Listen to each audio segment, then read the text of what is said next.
Trees feel timeless. Some outlive empires. Others were already old when the first cities appeared. So it's natural to wonder, if trees can live for centuries, why don't they just keep growing upward forever? The short answer isn't age, it's physics.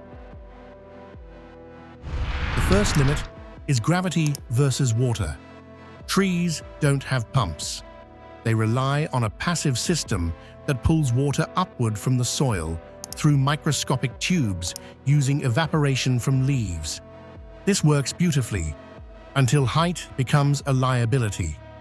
The taller the tree, the harder gravity pulls that water back down. Imagine drinking through a straw that gets longer every year. Eventually, no amount of effort gets the water to your mouth. At extreme heights, the tension required to lift water would cause it to vaporize inside the tree's tissues, breaking the flow entirely. That alone caps height long before infinite growth is possible. But height isn't the only problem. Weight becomes an enemy. Wood isn't light. Every additional meter adds mass, and that mass presses down on the cells below. At a certain point, the tree's own weight begins to crush the tissues responsible for transporting nutrients. It's like stacking floors on a building made of cardboard.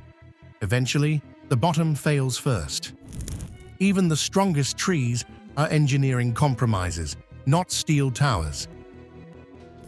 Then there's wind. As trees grow taller, wind force increases exponentially. A tree twice as tall doesn't feel twice the stress. It feels much more.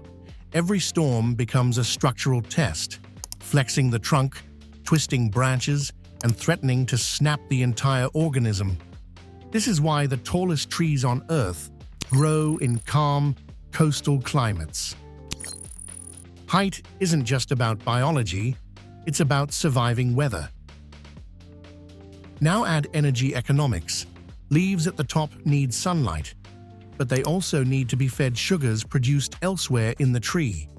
As distance increases, the cost of transporting energy rises. At some point, the energy gained by growing higher is less than the energy spent maintaining that extra structure. Growth stops not because the tree can't grow, but because it no longer pays off. Roots create another constraint. A tree's underground system must support everything above ground. Taller trees require deeper, wider roots to avoid toppling. But soil depth, rock layers, and water tables limit how far roots can expand. If the foundation can't grow, neither can the tower. No skyscraper rises without a matching base, and trees are no exception. Time introduces a quieter limit: internal decay. Trees grow outward, not inward. Their oldest wood sits at the center, no longer alive, slowly degrading over centuries. Eventually, enough internal strength is lost that further growth increases risk rather than resilience. Many ancient trees stop growing tall long before they die. They choose survival over ambition.